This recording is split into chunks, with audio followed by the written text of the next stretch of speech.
오늘 본문 말씀 요한복음 14장 6절부터 11절까지 말씀입니다.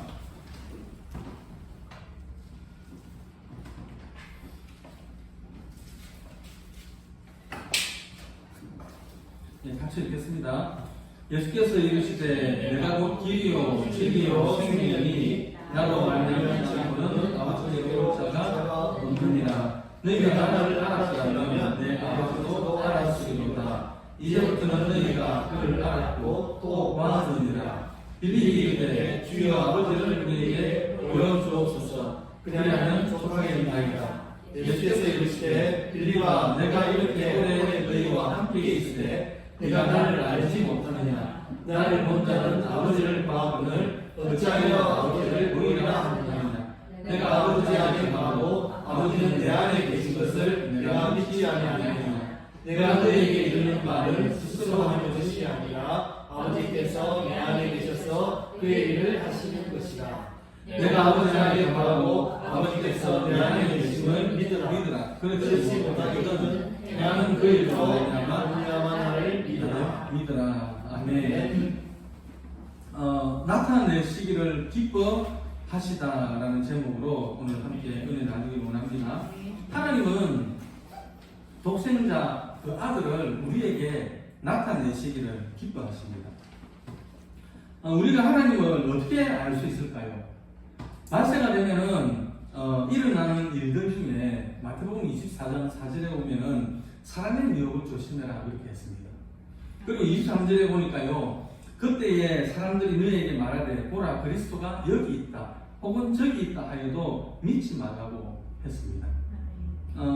어디 가니까 용한 목사님이 있더라, 또 어디 가니까 용한 전도사님이 있더라, 잘 맞추더라, 기도를 잘 해주고 잘 맞추더라, 이렇게 말을 하는 사람들을 본 적이 있습니까?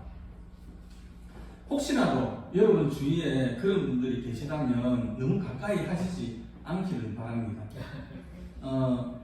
예수를 믿는다고 하면서 은사에 너무 치우쳐 있는 성도들이 의외로 많습니다. 그런데 죄송한 말씀이지만 은사를 하시는 분들이나 아니면 그 은사를 쫓아다니는 사람들을 보면 그 결말이 좋게 끝나는 것을 저는 그렇습니다. 저는 아직 좋게 끝나는 것을 보지를 못했습니다. 신명기 13장 1절부터 보면은요, 이런 말씀이 있습니다.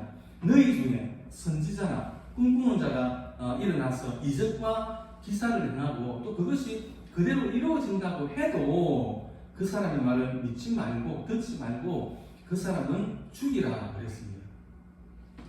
여기서 말하는 그 꿈꾸는 자가 바로 점치는 사람입니다. 그러니까 예언을 한다든지 아니면 뭘 맞춘다 이렇게 하는 사람들을 말하는 것입니다. 결국은 그 사람의 영혼을 노략질해서 자기 출세를 위해서 혹은 자기 뜻을 이루기 위해서 이용할 뿐이다 그 말입니다. 그래서 여러분들은 절대로 그런 말을 듣지 않으시기를 바랍니다. 우리가 하나님을 알 수 있는 방법은, 제일 좋은 방법은 성경을 통해서 우리가 하나님을 만나고 또 알아가는 것이 제일 좋습니다. 하나님께서는 우리에게 성경을 주셨는데 그것은 우리에게 있어서 최고의 은혜고 복입니다. 이 성경을 통해서 우리는 하나님을 보고 알고 체험할 수 있는 것입니다. 그래서 성경은 하나님의 말씀이고 또 그 성경이 하나님 자신이고 하나님을 계시하고 보여주는 책입니다. 오늘 본문은요, 예수님이 이제 제자들하고 마지막 고별 설교를 하는 장면입니다. 마태복음 15장에 나는 포도나무요 너희는 가지니 가지가 포도나무에 붙어 있어야 열매를 맺는다라고 말씀을 하셨고, 16장에 넘어가면은 진리의 성령이 오시게 되면 너희를 진리 가운데로 인도하실 것이다 그렇게 말씀을 합니다. 그리고 17장에 넘어가서 제자들을 위해서 중보기도를 하십니다. 그리고 18장에 잡히고 19장에 죽고 20장에 부활을 하시고 21장에서 이제 디베라 바닷가에 가셔가지고 베드로를 만나고 세 가지 사명을 주시는 장면이죠. 오늘 그래서 본문 14장은 이제 조금 있으면 예수님은 제자들과 이별을 해야 됩니다. 그래서 자기 자신이 누군지를 분명히 밝힙니다. 내가 길이고 진리고 생명이다. 나를 아는 자는 하나님을 아는 자다라고 말씀을 합니다. 여기서 예수님은 자신이 하나님과 동격임을 고백합니다. 이때 빌립이 아버지를 보여달라고 하죠. 예, 빌립의 이 말은 자기 혼자만의 말이 아니고 제자들을 대표해서 궁금한 것을 물어보는 것입니다. 그러니까 예수님께서 이렇게 말씀을 합니다. 내가 오랫동안 너희와 함께 있었는데도 나를 모르느냐? 나를 본 자는 하나님 아버지를 본 자니라 라고 말씀을 합니다. 참 안타까운 건 뭐냐면 제자들이 예수님의 이 말씀이 무슨 말씀인지를 알지를 못한다는 것이죠. 당시에 제자들의 이 영적 수준이 얕았습니다. 그래서 자꾸만 보여주기를 원하고 그리고 뭔가 이렇게 만져지기를 원했습니다. 영적 세계는 손으로 만져지고 눈으로 보는 이 물질의 세계가 아닙니다. 그런데 우리는 이 물질의 세계에 살고 있기 때문에 자꾸만 눈으로 보고 확인하기를 원한다는 것이죠. 이것이 신앙의 어려움입니다. 그러면 보이지 않는 영적 세계를 어떻게 알고 볼 수 있을까요? 영적 세계를 보고 믿게 하기 위해서 하나님이 주신 것이 있는데 그게 바로 계시라고 하는 것입니다. 계시에는 일반 계시가 있고 또 특별한 계시가 있죠. 일반 계시에는 모든 창조물 안에 하나님의 모습이 나타나게 되어 있습니다. 우리 로마서 1장 19절부터 20절 말씀 같이 한번 보겠습니다. 이는 하나님을 알만한 것이 그들 속에 보입니다. 하나님께서 이를 그들에게 보이셨느니라. 창세로부터 그의 보이지 아니하는 것들 곧 그의 영원하신 능력과 신성이 그가 만드신 만물에 분명히 보여 알려졌나니 그러므로 그들이 인내하지 못할지니라. 이 세상에 자연계나 사물 안에는 하나님의 그 모습이 나타나 있습니다. 그래서 그 사물을 자세히 보면 하나님을 알 수 있고 또 볼 수 있습니다. 예를 들면 천체의 신비를 생각을 한번 해보겠습니다. 천체의 신비가 얼마나 신비하고 오묘합니까? 지난주에 그 성경에서 보니까 그 빅뱅 이론 그리고 그 진화론이 나오던데요. 정말로 말도 안 되는 소리인 것 같습니다. 우주가 138억 년 전에 초고밀도의 한 점에서 폭발을 해가지고 지금의 우주로 팽창을 했다라고 주장을 하더라고요. 폭발이 일어나면은 모든 운동 에너지는 그걸로 소멸이 되거든요. 폭발이 일어나면 그걸로 소멸을 해버립니다. 이렇게 헤아릴 수 없는 수많은 별들이 질서정연하게 움직일 수가 없다는 이야기죠. 이 수많은 별들이 마치 그 정밀한 기계가 움직이는 것처럼 정확하게 움직이는 것은 그것을 운행하는 또 다른 엄청난 에너지가 있어야 하는데 빅뱅 이론은 그것을 설명을 못하더라는 것입니다. 그리고 우리 지구를 한번 생각을 해보겠습니다. 여러분 우리 지금 예배를 드리고 있는 이 시간에도 지구가 자전하고 공전한다는 거 아시죠? 지구가 돌고 있다는 이야기입니다. 무려 1700km의 속도로 지구가 지금 돌고 있습니다. 우리 자동차가 고속도로에서 달릴 수 있는 그 규정 속도가 보통은 100km고 뭐 110km, 어떤 데는 120km까지 있는 걸로 알고 있는데 그런데 그거에 거의 16배, 17배의 가까운 속도로 지금 지구가 돌고 있습니다. 근데 지금 멀미하시는 분이 있습니까? 멀미하시는 분이 없죠? 예. 그리고 또 공전을 합니다. 공전. 지구가 자전만 하는 게 아니고 공전도 하고 있습니다. 공전의 속도가 11만 km로 지금 지구가 그 태양 주위를 돌고 있습니다. 우주든 지구든 정해져 있는 이 값에서 바늘만 오차만 생겨도 모든 것이 충돌을 하고 폭발을 하고 엉망이 되어버립니다. 이렇게 하나님에 의해서 설계되고 운행되고 있는 것을 폭발 하나로 이루어졌다라고 하니까 정말 기가 찰 놀랐습니다. 성경에 보니까요, 이 빅뱅 이론하고 진화론을 주장하는 사람들의 그 주장이 너무 허무맹랑하다라는 것을 빗대어가지고 이렇게 비유를 하나 해놨던데요. 다 보셨을 거라고 생각이 되는데, 이렇게 비유를 해놨더라고요. 인쇄소 아시죠? 인쇄하는 그 인쇄소가 폭발을 했는데, 공중에서 그 낱개의 활자들이 질서를 이루고 단어를 이루어가지고 문장을 만들고, 그래서 셰익스피어나 아니면 로미오와 줄리엣과 같은 책이 되어가지고 저절로 우연히 출판이 되더니 책 한 권이 땅에 떨어졌다. 이 말이 안 믿어지죠, 그죠? 예, 그렇게 허무맹랑한 말이다라는 것입니다. 밤하늘의 별을 보아도 들에 피는 꽃 한 송이, 그리고 풀 한 포기에도 영원하신 하나님의 신성과 능력을 볼 수 있습니다. 그런데 저들은 억지로 하나님을 부인하는 것이죠. 자연은 계절의 변화에 따라 어김없이 정확하게 변화합니다. 얼마 전까지만 해도 아침 저녁으로 쌀쌀했습니다. 그런데 5월 중순이 넘어가니까 여름 날씨를 느끼고 있습니다.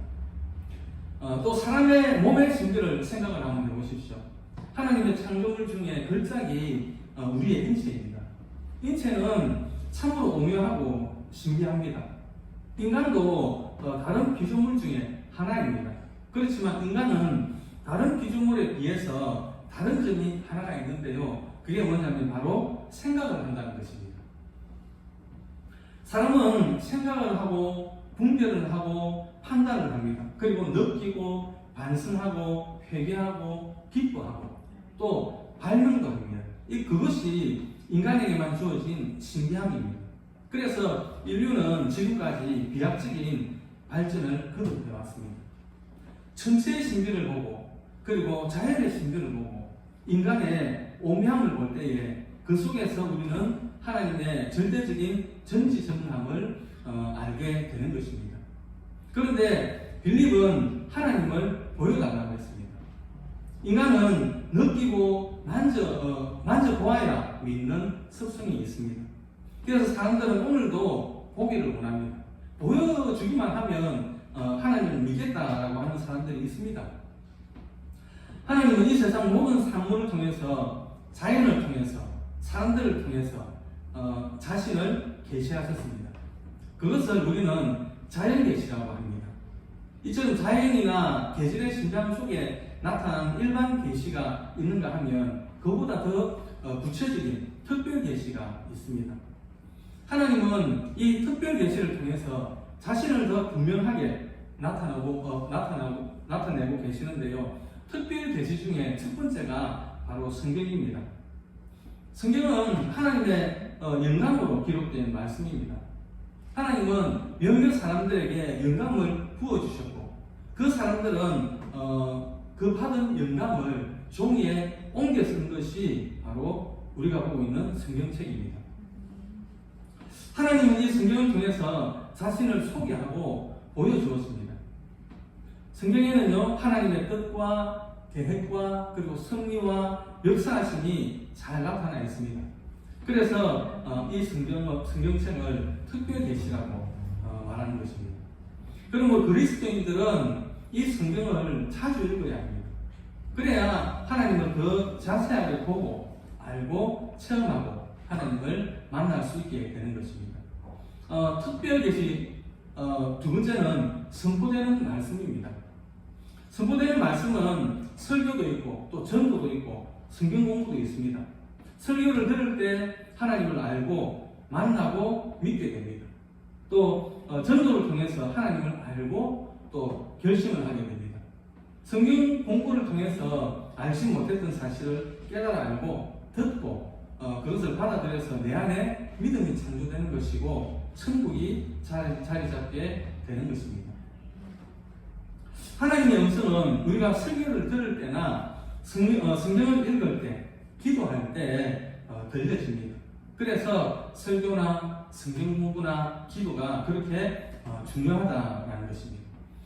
그리고 특별히 세 번째는요, 성육신하신 모습이 있습니다. 하나님은 영이십니다. 그래서 우리의 육의 눈으로는 볼 수가 없습니다. 인간의 육의 눈은 한계가 있기 때문입니다. 인간의 눈은 너무 멀어도 보지를 못합니다. 또 너무 가까워도 보지를 못합니다. 너무 높아도 못 보고, 너무 깊어도 못 보고, 또 너무 작아도 볼 수가 없습니다. 그래서 육신의 눈으로 지구를 못 보죠. 그죠? 작은 세균도 볼 수가 없습니다. 볼 수 없는 것이 참 하나님의 은혜입니다. 만약에 지구가 도는 것이 보이고, 천리 밖의 것이 보이고, 아주 작은 세균이 눈에 보인다면 어떻게 살겠습니까? 밥을 먹으려고 숟가락을 이렇게 뜯는데 그 안에 세균이 가득한 게 보이면 어떻게 밥을 먹을 수 있겠습니까? 물을 마시려고 컵을 뜯었는데 그 안에 대장균이 득실거리는 게 보이면 어떻게 물을 마시겠습니까? 그것이 안 보이니까 우리가 살 수 있는 것입니다. 하나님은 적당히 우리의 눈을 감겨놓으신 것입니다. 그러니까 이 눈으로, 감겨진 이 눈으로 하나님을 보겠다고 하는 것은 만용이죠. 그런데 우리들이 하나님을 볼 수 있는 방법이 하나 있습니다. 그것이 육신을 입고 오신 예수님을 보고 믿는 것입니다. 예수님은 성육신에서 인간의 육신을 입고 이 세상에 오셨습니다. 바로 이 예수를 보고 믿는 것이 곧 하나님을 보고 믿는 것입니다. 그래서 오늘 본문에서도 빌립이 하나님은 아버지를 보여달라라고 했을 때 예수님이 나를 본 자는 아버지를 본 것이다라고 말씀을 했습니다. 이 말은 하나님이 육신의 옷을 입고 성육신에서 세상에 오셨다는 말입니다. 특별히 계신 네 번째는 성령입니다. 예수님이 승천하신 후에 세상에 성령이 오셨습니다. 이 성령이 우리로 하여금 하나님을 만나도록 주선을 해주시는 것입니다. 그럼 성령님은 어떻게 주선을 하실까? 어느 날 하나님이 딱 나타나가지고 정수야 이거 해라, 혹은 오른쪽으로 가라, 왼쪽으로 가라 이렇게 말씀하시지 않습니다. 우리의 눈으로 하나님을 볼 수 없습니다. 또 하나님은 우리에게 나타나셔가지고 오른쪽으로 가라, 왼쪽으로 가라 이렇게도 말씀하시지 않습니다. 우리의 내면의 깨달음으로 들려주십니다. 기도 중에 깨달음을 주시고, 성경을 읽을 때에 또 깨달음을 주시고, 예를 드릴 때에, 그리고 설교를 들을 때에 내 마음속에서 이성적으로 영감으로 깨달음을 주신다라는 것입니다. 그것이 바로 성령이 하시는 역사입니다. 이런 경우가 있습니다. 보통은 말이 없는 사람인데 또 오더니 한마디를 툭 던집니다. 그런데 그 한마디가 가슴에 와닿고 가슴이 찡합니다. 찔림이 됩니다. 그것이 하나님의 음성입니다. 우리 주변에는 짤막한 말 한마디로 누군가에게 마음의 회심의 기회를 주고 변화하게 하고 하나님을 믿게 만든 경우가 많이 있습니다. 이렇게 주어지는 하나님의 그 영감의 음성은 힘이 있어서 상대방에게 큰 찔림과 감동과 뉘우침을 줍니다. 하나님은 그렇게 역사하십니다. 그 역사가 바로 성령이 하시는 역사입니다. 그 복음 전도자로 잘 알려진 무디는 어려서 그 구죽방 증문을 했다고 합니다. 어느 날 그 교회에 교사가 와가지고 무디에게 한마디를 했다고 합니다. 나는 당신의 영혼에 대해서 깊은 관심과 걱정을 가지고 있다. 이렇게 한마디를 했다. 후에 무디는 그때를 회상하면서 그날 그 교사가 말했던 말 한마디가 나의 온몸을 정욕해 했다라고 고백을 했습니다. 그 말 한마디는 하나님의 음성이었습니다. 하나님은 교사를 통해서 당신이 해야 될 말씀을 대신 전해주신 것입니다. 그러니까 온몸에 전율을 느낀 것입니다. 여러분의 말 한마디가 어떤 때는 하나님의 음성으로 변해서 상대방에게 들려진다는 것을 알아야 합니다. 그래서 그 이야기를 듣는 상대방의 마음과 영혼을 뒤흔들어서 전율을 느끼게 하는 것입니다. 그러면 하나님의 말씀을 어떻게 알 수 있을까요? 하나님의 말씀은 들어보면 압니다. 우리가 상대방의 얼굴을 보지 않아도 누구인지 알 수 있는 사람이 있죠. 부모님이나 친구들은 굳이 얼굴을 안 봐도 목소리만 들어도 압니다. 그것처럼 하나님의 음성도 들어보면 알 수 있습니다. 하나님의 음성은 내 영혼을 진동시킵니다. 즉 하나님의 음성을 들었을 때 내 몸이 영으로 느낌을 받게 된다라는 의미입니다. 내 생각, 내 인생이 변하고 확정됨을 느끼게 됩니다. 그때 내 마음의 상처가 치유되고 닫혔던 마음의 문이 열리고 삶의 미래가 열리게 되는 것입니다. 성경을 보면 하나님은 인간과 대화를 많이 했습니다. 아브라함과도 대화를 하셨고, 그리고 야곱, 이삭, 요셉, 그리고 여러 예언자들과 대화하셨습니다. 오늘 우리들도 하나님과 대화가 가능합니다. 그 대화는 내 마음으로, 영감으로, 느낌으로, 전율로 다가옵니다. 말씀이 내 안에 임하시면 나는 하나님을 알게 되고 변화하게 되는 것입니다. 그러면 나는 더 이상 예전에 내가 아닙니다. 나는 더 이상 예전과 동일한 수준에 머물러 있지 않는 하나님의 사람으로 변화받게 되는 것입니다. 그때 나는 비로소 그리스도인으로서 하나님을 꿈꾸게 되고 천국을 바라보는 변화된 나의 모습을 발견하게 되는 것입니다. 이번 한 주간도 하나님의 음성을 듣고 하나님을 체험함으로 더 성숙한 자리로 나아가는 우리 주사랑교회 성도님들이 되시기를 주님의 이름으로 축원드립니다. 아멘.